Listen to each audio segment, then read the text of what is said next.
Bismillahirrahmanirrahim. Assalamualaikum warahmatullahi wabarakatuh. Selamat malam dan alhamdulillah kita bisa bertemu lagi di pertemuan yang ketujuh untuk mata kuliah strategi pemasaran. Di pertemuan yang ketujuh ini sesuai dengan yang Bapak sampaikan di pertemuan yang keenam bahwa pertemuan ketujuh kita masih akan tetap membahas tentang bagaimana strategi pricing dilakukan oleh bidang pemasaran untuk penentuan harga dari sebuah produk. Sehingga tujuannya perusahaan tetap bisa memenangkan pasar ya dengan produk-produk yang kita punya, tentunya dengan menentukan harga dari berbagai produk atau hanya satu produk. Nah, kita akan sampai pada ke sana ya, sampai pada contoh-contoh bagaimana perusahaan-perusahaan menetapkan sisi pricing dalam sebuah atau salah satu kegiatan di dalam bisnis. Oke, berikut ini adalah yang eh, batas akhir kita pembahasan di pertemuan yang keenam ya, yakni mengenai faktor-faktor yang mempengaruhi sensitivitas harga. Ada beberapa faktor. Yang pertama adalah pengaruh nilai yang unik, kemudian kesadaran atas produk pengganti, perbandingan yang sulit, pengeluaran total, manfaat akhir, biaya yang dibagi, investasi tertanam, harga mutu atau kualitas harga, dan persediaan akhir. Nah, ini Bapak akan jelaskan satu persatu. Mulai pengaruh yang pertama adalah pengaruh nilai yang unik. Seperti yang ada di gambar ini, kita bisa melihat bahwa ini adalah karya seni Gucci, gitu ya. Orang ada yang melihat bahwa ini sangat bernilai dan ada sekelompok orang lain menilai ini biasa saja. Maka harganya juga bisa bervariasi. Orang yang menilai bahwa ini sangat eh, hebat sekali ya nilai seninya, maka harganya akan tinggi. Lalu apabila dinilai sebaliknya, biasa saja oleh orang yang memang tidak melihat ini sebagai karya seni, ya maka harganya adalah harga fungsionalnya saja gitu. Keramik atau piring yang bisa digunakan untuk kebutuhan sehari-hari gitu ya. Kemudian pengaruh yang kedua adalah kesadaran atas produk pengganti. Contohnya di sini komoditi-komoditi yang ada di sembako ya, kebutuhan bahan pokok begitu. Ya, ada gula. Gula penggantinya ada yang gula pasir, yang energi alami, ada juga yang gula aren misalkan gitu ya. Kemudian juga kopi, kemudian juga beras dengan adanya jagung gitu dan umbi-umbian. Nah, itu merupakan produk pengaruh yang terpengaruhi gitu ya, produk yang terpengaruhi akan produk pengganti gitu saudara. Berikutnya adalah pengaruh perbandingan yang sulit sehingga orang tidak bisa atau eh, ya susah untuk menentukan apakah ini harganya tepat atau tidak. Contohnya adalah dalam kasus operasi ya, dalam hal ini operasi kulit Michael Jackson misalnya. Sebagian orang menilai bahwa operasi di Michael Jackson itu yang dilakukan itu adalah sangat worth it ya dengan perubahannya. Tetapi sebagian orang juga tidak menilai bahwa tidak worth it begitu ya, menilai tidak worth it karena terlalu mahal dan misalkan hasilnya tidak sesuai dengan yang diinginkan. Nah, kegiatan operasi ini, operasi kulit itu juga adalah salah satu contoh kasus yang sulit dibandingkan ya karena pengaruh perbandingan yang sulit tadi. Ada sebagian orang yang melihat bahwa ini worth it, ada yang tidak worth it gitu ya. Metode memperkirakan bagan permintaan. Yang pertama, memperkirakan permintaan dengan asumsi harga pesaing akan tetap konstan tanpa peduli perubahan harga yang ditetapkan perusahaan.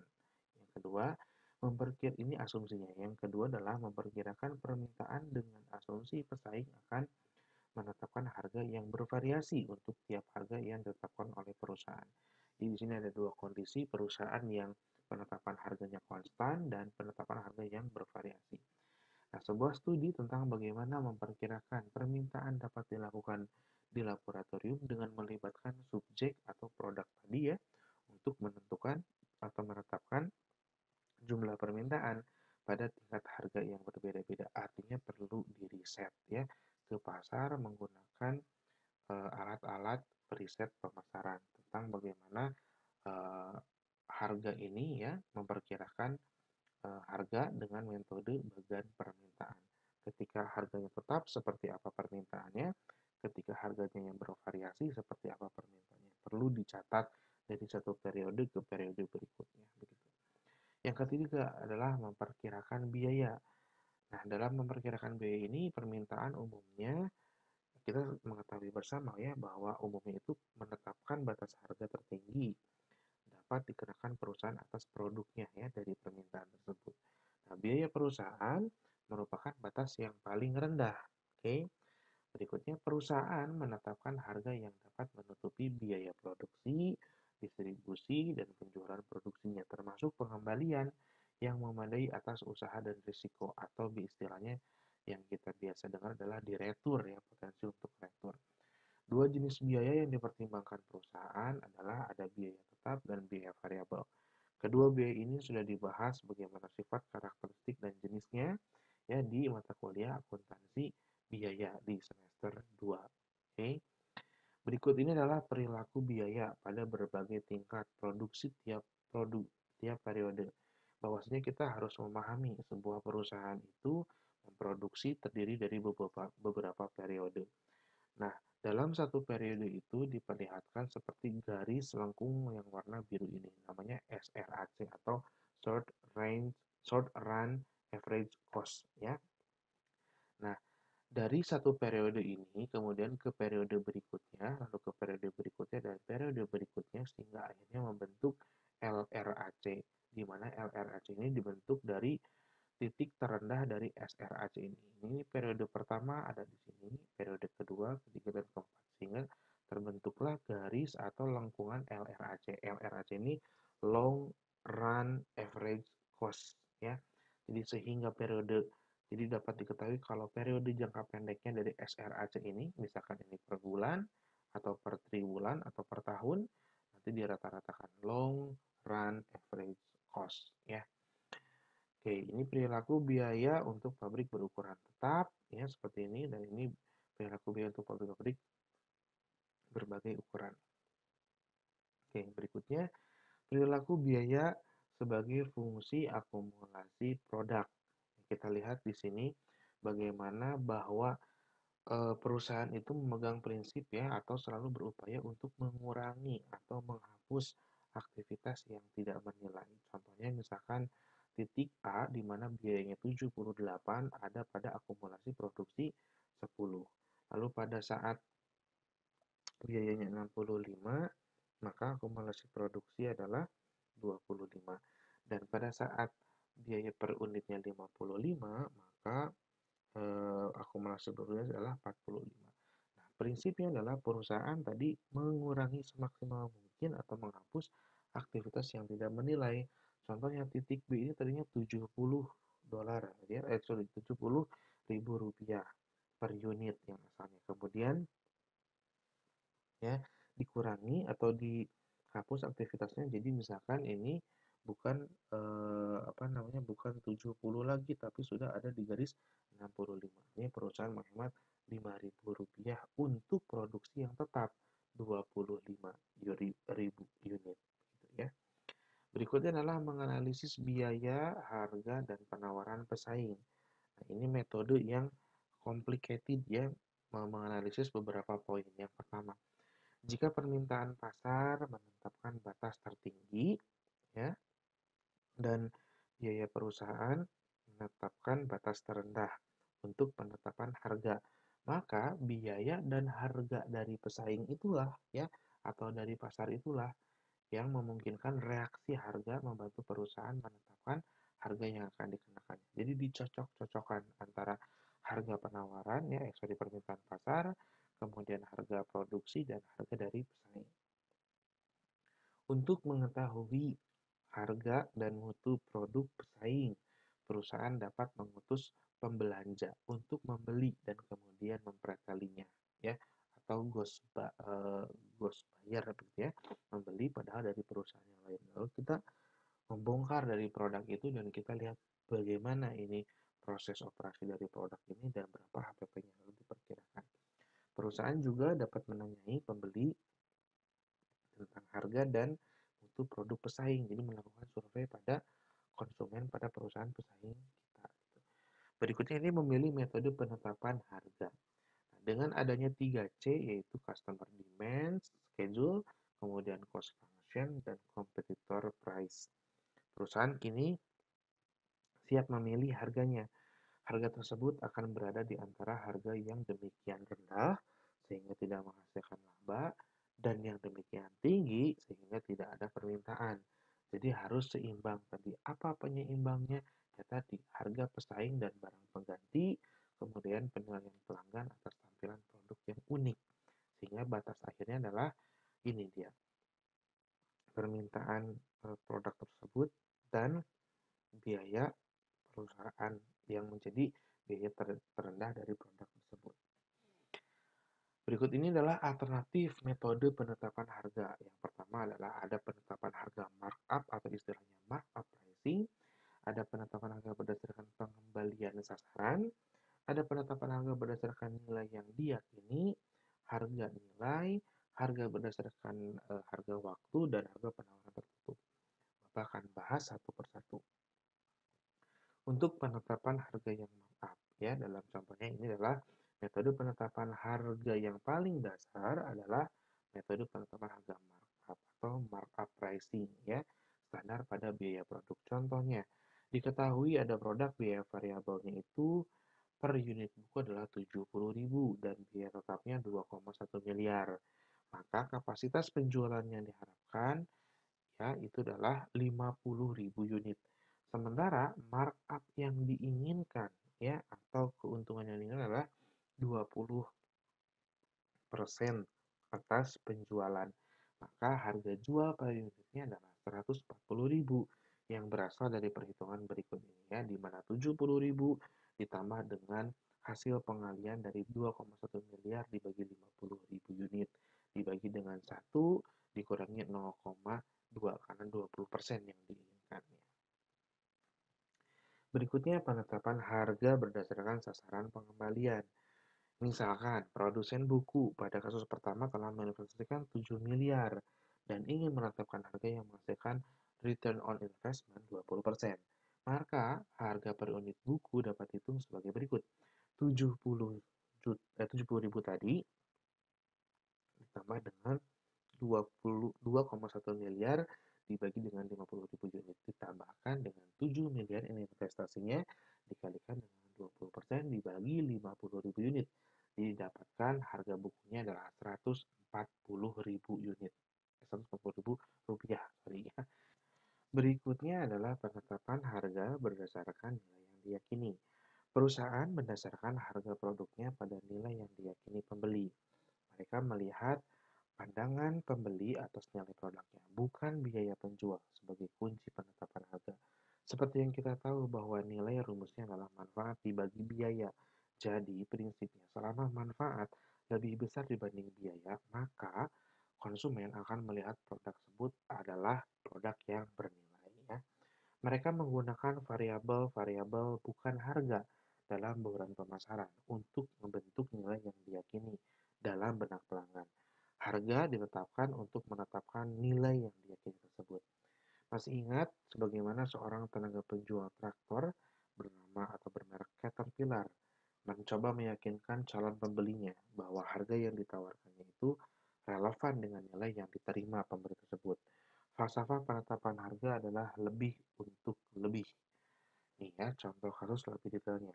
Walaupun tenaga penjual tersebut menyatakan bahwa harga satu unit traktor Caterpillar adalah 100.000 US dollar dikurangi 10% ya, lebih tinggi dari harga yang ditawarkan pesaingnya. Tetapi angka penjualannya selalu spektakuler. Apa kunci keberhasilannya? Kunci keberhasilannya adalah bahwa pelanggannya atau pasar dari traktor Caterpillar bahwa nilai yang diterima itu lebih dari biaya yang dikeluarkan. Kita lihat, harga traktor jika hanya sama dengan pesaing adalah 90.000 US dollar. Selisih harga untuk ketahanan superiornya dinilai 7.000 dolar. Selisih harga untuk keandalan superiornya adalah 6.000 dolar. Selisih harga untuk pelayanan superiornya 5.000 dolar. Selisih harga untuk garansi lebih lama dan suku cadang adalah 2.000 dolar. Variabel-variabel ini yang digunakan oleh pelanggan untuk menilai traktor Caterpillar bahwa traktor Caterpillar memiliki nilai yang lebih besar dibanding harga pesaingnya, ya. Apa saja variabelnya? Yaitu tadi ketahanan, keandalan, pelayanan, dan garansi. Nah, artinya calon pembeli kini tahu total manfaat yang seharusnya dibayar itu adalah bukan 100.000 dolar, tetapi 110.000 dolar. Lalu tenaga penjual tersebut akan mengatakan bahwa perusahaan dengan senang hati akan memberikan potongan sebesar 10.000 dolar jika calon pembeli memutuskan pembeliannya saat itu juga. Wah, diberikan diskon lagi atau cashback. Berikutnya metode-metode untuk memperkirakan nilai yang diyakini. Ada tiga. Yang pertama adalah metode langsung harga peringkat.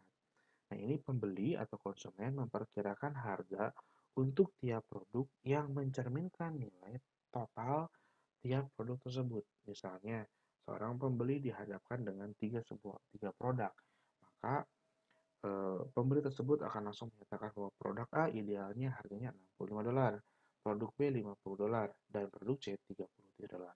Begitu, jadi langsung di judgment, ya. Yang kedua adalah metode langsung nilai yang diyakini peringkat. Nah, ini pembeli mengalokasikan terlebih dahulu 100 poin untuk ketiga produk.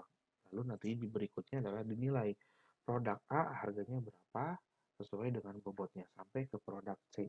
Di sini bisa diketahui ya produk A dinilai 64,29 dolar dan produk B 50 dolar dan produk C adalah 28,57 dolar. Berikutnya adalah metode diagnosis. Nah, metode ini pembeli menyusun peringkat atribut produk, ya. Selanjutnya mereka mengalokasikan 100 poin itu untuk mencerminkan kepentingan relatif masing-masing.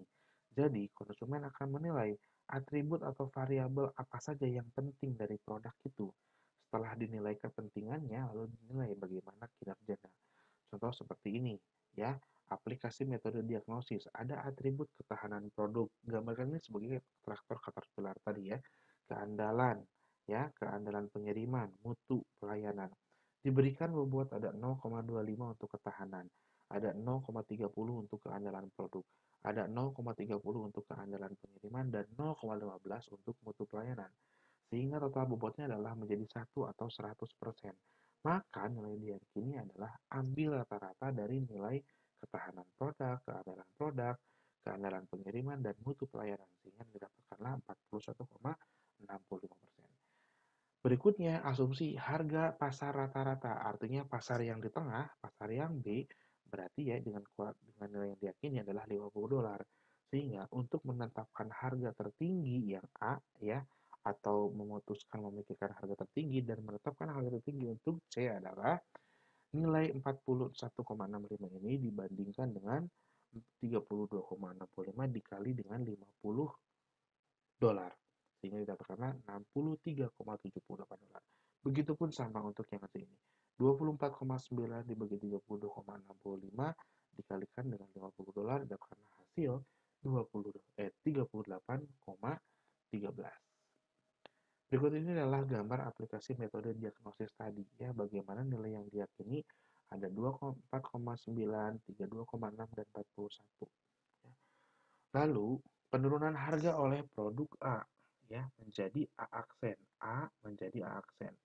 Yang tadinya harganya 63,78 diturunin jadi 50 dolar. Seharusnya diwaspadai oleh produk B atau tidak kalau terjadi seperti itu. Penurunan harga tersebut berpengaruh pada peta kompetisi produk-produk tersebut di benak pelanggan, sehingga produk B ini akan terancam dan juga produk C juga demikian. Apalagi ditunjang kalau penurunan harga produk A ini ya, namun kualitasnya tetap sama, tetap dipertahankan. Maka peta kompetisinya nanti akan berubah. Apakah yang B ini akan menaikkan harga sekaligus meningkatkan produk atau menurunkan harga juga tapi produknya kualitasnya sama. Apalagi yang C sangat tertekan sekali begitu ya. Berikutnya penetapan harga nilai. Nah, falsafahnya agak berbeda dengan yang tadi. Ini adalah lebih untuk kurang. Pendapatan ini menyatakan bahwa harga seharusnya memberikan penawaran yang luar biasa bagi konsumen. Jadi, perusahaan yang menganut falsafah ini akan menetapkan harga rendah untuk produk yang bermutu tinggi, sehingga ini cocok untuk strategi perusahaannya adalah penetrasi pasar. Nah, penetapan harga nilai bukan sekedar menurunkan harga produk dibandingkan dengan pesaing-pesaingnya, tapi ada juga prinsip yang lain. Ini merupakan masalah rekayasa operasi sebetulnya ya, operasi dari perusahaan untuk benar-benar menjadi produsen yang berbiaya rendah tanpa mengorbankan waktu. Saudara, andaikan Anda masih ingat bagaimana Southwest Airlines itu sangat merendahkan biaya-biaya operasionalnya, merekayasa biaya operasional perusahaan dengan pelatihan pilot yang penting-pentingnya saja terbang dari satu tempat bandara ke bandara yang lain dengan putaran yang cepat, bahan bakar yang lebih hemat, dan juga okupasi yang lebih tinggi. Sehingga sekali lagi penurunan harga untuk pasar yang sangat sudah siap ini ya dengan kualitas yang baik tapi harganya murah ini merupakan rekayasa dari operasional perusahaan, di mana rekayasanya adalah disederhanakan operasionalnya, ya. Berikutnya penetapan harga berdasarkan harga yang berlaku. Dalam metode ini, perusahaan mendasarkan harganya pada harga pesaing dan kurang memperhatikan biaya dan permintaan dari perusahaan itu sendiri. Perusahaan dapat menetapkan harga lebih tinggi, sama atau lebih rendah dari pesaingnya. Harga berlaku dianggap mencerminkan kebijakan bersama industri sebagai harga yang akan menghasilkan pengembalian yang layak dan tidak membahayakan keselarasan industri. Jadi kalau ini bekerja sama dengan satu industri dan menetapkan harga yang tidak terlalu jauh perbedaannya. Metode penetapan harga ini banyak dipraktikkan oleh perusahaan-perusahaan pada struktur pasar oligopoli tidak terdiferensiasi. Berikutnya adalah penetapan harga penawaran tertutup. Nah, penetapan ini umumnya digunakan oleh perusahaan yang melakukan penawaran atas suatu proyek, sehingga harganya itu disesuaikan dengan kliennya, semampu apa kliennya. Kalau kliennya mampu, harganya juga akan ditinggikan. Kalau kliennya tidak mampu, maka harganya juga akan disesuaikan dengan kemampuan kliennya. Ya, contoh misalkan berikutnya adalah ini ya, bukan contoh, tapi berikutnya.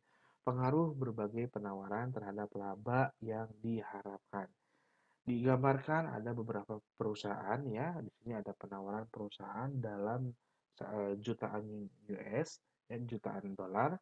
Ada yang perusahaan pertama 66,5, ada yang kedua penawaran perusahaannya 70, ada yang ketiga 73,5 dan yang terakhir 77. Dari sisi penawaran perusahaan terlihat bahwa perusahaan yang paling akhir yang katakanlah yang D ini yang memiliki penawaran perusahaan paling tinggi. Kita lihat laba perusahaannya.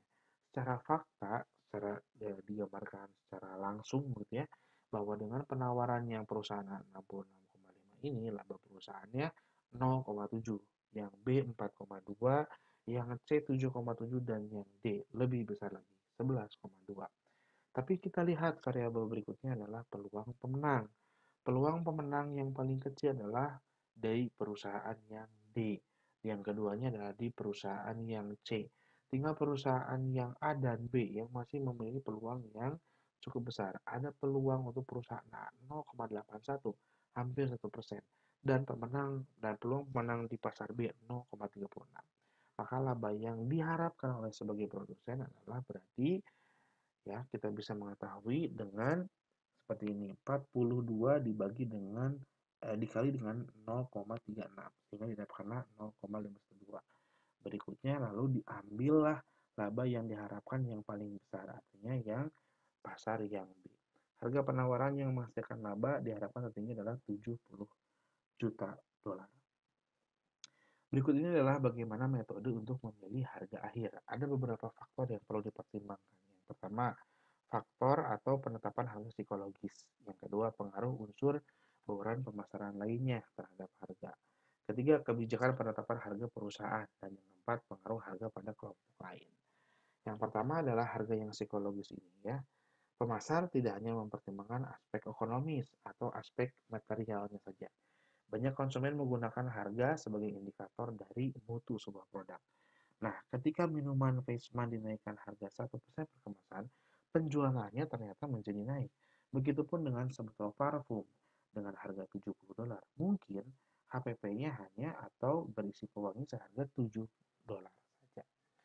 Pengaruh unsur boran pemasaran lainnya terhadap harga. Suatu merek produk yang biasa tapi dengan anggaran iklan relatif tinggi dapat mengenakan harga yang premium karena biaya atau beban perusahaan juga ada pada biaya pengiklanan, begitu ya. Kemudian kebijakan penetapan harga perusahaan. Nah, pemasar mempertimbangkan konsistensi penetapan harga dengan kebijakan penetapan harga perusahaan. Sehingga proses melihat atau meriset dari reaksi pasar ini penting di dalam kebijakan penetapan harga perusahaan ini. Banyak perusahaan membentuk departemen penetapan harga untuk mengembangkan kebijakan penetapan harga, mengambil keputusan atau memberi persetujuan atau penetapan harga. Berikutnya adalah pengaruh harga pada kelompok lain. Pemasar perlu mempertimbangkan respon dari perantaranya siapa, wiraganya siapa, pemasok, dan pesaing ketika meluncurkan harga baru atas produknya di pasar. Sehingga akan muncul positioning yang memang ditetapkan sudah di awal produk itu diluncurkan. Sehingga positioningnya akan lebih kuat. Berikutnya adalah menerapkan harga. Perusahaan tidak menetapkan harga tunggal, melainkan suatu struktur harga yang mencerminkan perbedaan-perbedaan ya, seperti geografis, kemudian biaya, kebutuhan segmen pasar, waktu pembelian, tingkat pemesanan, dan faktor lainnya. Sebagai akibat pemberian diskon dan dukungan promosi, perusahaan jarang mendapatkan laba yang sama dari setiap penjualan unit produknya karena akan ada saling bantu dari satu anggaran periode tertentu ke periode berikutnya ya. Kemudian, strategi penetapan harga yang akan dibahas. Yang pertama adalah bisa saja variabelnya atau harganya dibedakan berdasarkan harga geografis. Harga satu kamar hotel untuk satu malam di Bandung dan Cimahi. Ya, misalkan itu tentu harganya berbeda. Kemudian diskon dan potongan harga. Kemudian penetapan harga promosi. Biasanya harganya jadi beda-beda. Penetapan harga diskriminasi dan penetapan harga berulang produk. Secara geografis yang seperti ini ya, bahwa penetapan harga ini mengharuskan perusahaan untuk memutuskan bagaimana menetapkan harga buat pelanggan yang lokasi dan negaranya itu berbeda. Apakah perusahaan akan menetapkan harga yang lebih tinggi untuk untuk pelanggan yang jauh untuk menutup biaya pengapalan yang lebih tinggi atau bagaimana? Ya, atau apakah perusahaan akan memenuhi usulan perdagangan barter, bukannya pembayaran tunai dalam hubungan dengan pembeli asing, sehingga kita mendapatkan barang yang kita inginkan dari lawan bisnis kita, gitu ya. Diskon dan potongan harga. Ada beberapa macam diskon. Yang pertama adalah diskon tunai, pengurangan harga untuk beli yang bayar tagihan tepat waktu, misalkan program seperti itu. Kuantitas, pengurangan harga bagi pembeli yang membeli dalam satu atau dalam jumlah yang besar, misalkan beli baju satu kodi harganya berbeda. Diskon fungsional, diskon yang ditawarkan pada perantara jika mereka melakukan fungsi-fungsi tertentu. Diskon musiman, pengurangan harga untuk pembeli yang membeli barang dan atau jasa di luar musimnya, begitu ya. Seperti halnya misalkan sekarang ini mendekati bulan Ramadan, maka diskon musiman itu akan banyak ya kita temui. Berikutnya potongan harga, pengurangan harga dari daftar harga jenis lainnya. Misalkan potongan harga penyerahan merupakan potongan harga yang diberikan kepada pembeli atas pembelian produk baru dengan menyerahkan produk yang lama, sehingga ditanggung oleh salah satu pihak, begitu ya. Potongan harga promosi. Nah, harga kerugian atau pelopor ini bisa saja terjadi dalam sebuah perusahaan. Suatu toko menurunkan harga merek produk terkenal untuk memancing perdagangan yang lebih banyak. Itu adalah kerugian untuk pelopor. Ya. Ada peristiwa khusus, penjual memberikan potongan harga khusus pada musim-musim tertentu untuk lebih banyak menarik pelanggan. Contohnya misalkan di Eropa pada musim-musim dingin, maka yang tepat dijual adalah produk jaket-jaket yang hangat yang tebal. Ya. Ada rabat tunai, penjual mengembalikan sebagian uang tunai kepada pembeli beberapa waktu setelah transaksi dilakukan. Ya. Ada kemudian pembiayaan yang bunganya itu rendah. Nah, penjual menawarkan pembiayaan berbunga rendah, ya bahkan sampai dengan 0% terutama untuk produk tahan lama. Contohnya misalkan Anda akan membeli rumah, nah, DP-nya bisa tertulis 6 kali bayar 0% gitu ya. Itu contoh dari pembiayaan bunga yang besar. Nah, berikutnya adalah perjanjian garansi dan pelayanan. Semakin adanya penambahan ini ya, perjanjian garansi dan layanan, maka potongan harga promosi juga bisa berlaku. Kemudian diskon atau diskon psikologis ya, penjual memberikan harga tinggi, tipuan sebetulnya atas suatu produk karena yang tadinya 2.500.000, nah produk yang lainnya diturunkan jadi 2.000 dolar ya. Menetapkan harga diskriminasi. Nah, contohnya ini beberapa ada. Yang pertama adalah penetapan harga segmennya itu pelanggan. Kelompok pelanggan yang berbeda akan dikenakan harga yang berbeda pula untuk produk yang sama. Contohnya adalah museum, zoo, kolam renang, gitu ya. Ada penetapan harga berbentuk produk. Versi produk yang berbeda dikenakan harga yang berbeda, tetapi tidak proporsional dengan biayanya. Contoh, setrika Proctor Silex. Penetapan harga citra. Harga berbeda untuk produk yang sama berdasarkan perbedaan citranya. Contohnya, harga parfum yang berbeda hanya karena perbedaan kemasannya. Misalkan kemasannya lebih menggunakan dus, menggunakan plastik, menggunakan goodie bag misalkan dan ada pitanya gitu ya di sisi kemasan. Penetapan harga lokasi teater contohnya nih membedakan harga berdasarkan tempat duduk menurut preferensi konsumen atas sebagian lokasi. Makin ke depan makin murah gitu ya. Penetapan harga waktu ya dibedakan menurut perbedaan waktu misalkan jumlah hari atau jam. Contoh listrik di PLN misalkan ya. Pada saat malam itu pasti akan naik karena banyak yang menggunakan listrik gitu ya. Penetapan harga bauran produk ya, ada beberapa variabel dari harga bauran produk ini. Yang pertama adalah penetapan harga lini produk. Yang kedua, penetapan harga tampilan atau opsional dipraktikkan pada penjualan produk otomotif karena opsional ya, ada tipe E, tipe G, tipe VRZ seperti itu ya. Penetapan harga untuk pelengkap ini dipraktikkan biasanya pada perusahaan penjual printer, pelengkap dengan cat readernya, pelengkap dengan tinta dan seterusnya ya. Penetapan harga dua bagian, ada pembeli dibebani tarif tetap dan variabel. Contohnya adalah abonemen yang ada di telepon, listrik, air begitu ya. Kemudian penetapan harga produk sampingan, ya artinya produk pesaing juga ya. Dan penetapan harga penggabungan produk, contohnya adalah dunia vatansi, lebih memberikan atau menetapkan harga satu tiket dan bisa digunakan untuk di berbagai tempat dibandingkan dengan satu tempat bayar lagi per tiket, ya per tempat atau biayanya sesuai dengan tempat yang dikunjungi atau fasilitas yang dipakai oleh wisatawan. Berikutnya adalah memulai dan menanggapi perubahan harga. Nah, itu dapat dipicu oleh adanya kelebihan kapasitas produksi. Kita bisa menurunkan harga daripada tadi nanti tidak terbeli ya produknya atau istilahnya harus cuci gudang. Memulai peningkatan harga. Nah, ini memulai dan menanggapi perubahan harga ini bisa juga pada saat peningkatan harga. Dapat dipicu oleh naiknya biaya produk atau adanya kelebihan permintaan pasar. Seperti halnya sekarang cabai ya sangat mahal sekali, maka produk-produk yang cabai biasanya perubahan harganya mengikutinya. Reaksi pelanggan atas perubahan harga. Pelanggan mungkin mempersepsikan perubahan harga sebagai akan adanya model yang baru. Produk tersebut bisa juga dikatakan tidak laku atau dalam kondisi kesulitan keuangan. Nah, pelanggan mungkin mempersepsikan kenaikan harga sebagai produk tersebut laris atau produsen yang serakah istilahnya. Ada reaksi pesaing terhadap perubahan harga. Nah, pesaing kemungkinan besar akan bereaksi jika jumlah perusahaannya sedikit. Nah, produknya adalah yang disebutkan homogen dan pembeli memiliki informasi yang lengkap. Jadi satu segmen dikerubuni oleh banyak produk. Lalu menanggapi perubahan harga pesaing.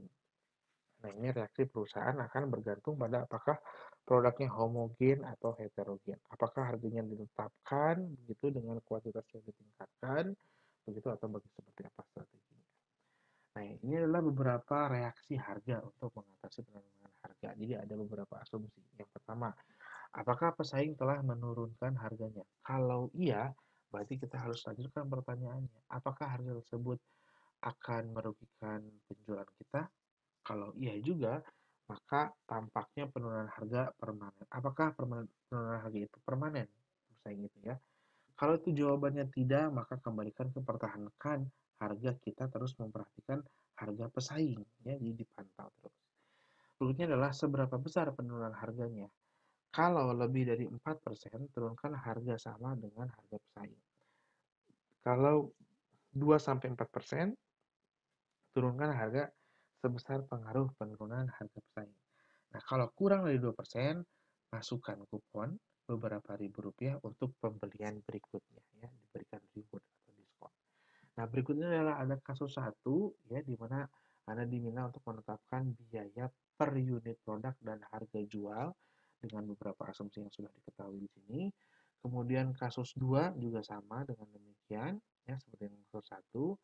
Dan kasus 3 ini dihitung, dan kasus 4 juga dihitung juga. Nah, sekarang kalian sampai kerjakan ke kasusnya 5 ini, ya. Nanti akan dikumpulkan pada waktu yang Bapak tentukan di topik tugas. Terima kasih saudara atas perhatiannya, semoga bermanfaat, dan untuk persiapan UTS nanti akan Bapak sampaikan pada Google Classroom. Terima kasih. Wassalamualaikum warahmatullahi wabarakatuh.